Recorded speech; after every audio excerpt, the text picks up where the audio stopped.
2026 board পরীক্ষার ফি কিভাবে জমা দিব বিকাশের মাধ্যমে।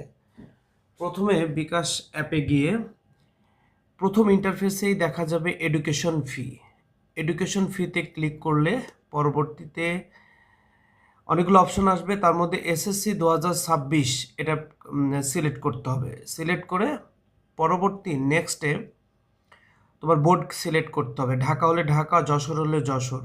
যে যে বোর্ডের আন্ডারে তুমি পরীক্ষা দিয়েছো ওই বোর্ডটি সিলেক্ট করতে হবে। পাসিং ইয়ার সিলেক্ট করতে হবে, রোল দিতে হবে। তারপরে নেক্সট বাটনে ক্লিক করলে তুমি অটোমেটিক পরের ধাপে চলে যাবা। আর ব্রাউজারে তুমি যখন অ্যাপ্লিকেশন করেছিলা এবং কয়টা সাবজেক্ট তুমি অ্যাপ্লিকেশন করেছো সেই অ্যামাউন্টটা এখানে অটোমেটিক চলে আসবে। ওখানে লিঙ্ক করা আছে, অটোমেটিক অ্যামাউন্টটা চলে আসবে এবং তোমার নাম, রোল, বোর্ড এটা দেখে তুমি শিওর হবে এটা তোমার। নেক্সট বাটনে ক্লিক করলে এবার এরকম একটা ইন্টারফেস আসবে, সেখানে তোমার রোল দেখা যাবে, তোমার টাকার পরিমাণ দেখা যাবে এবং কয় টাকা ভ্যাট কাটছে সেটাও দেখতে পাবা।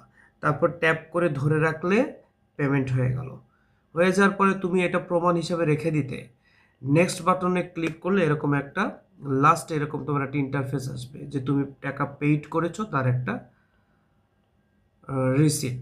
এভাবেই তুমি পেমেন্ট বিকাশের মাধ্যমে কমপ্লিট করতে পারবে। ধন্যবাদ সবাইকে।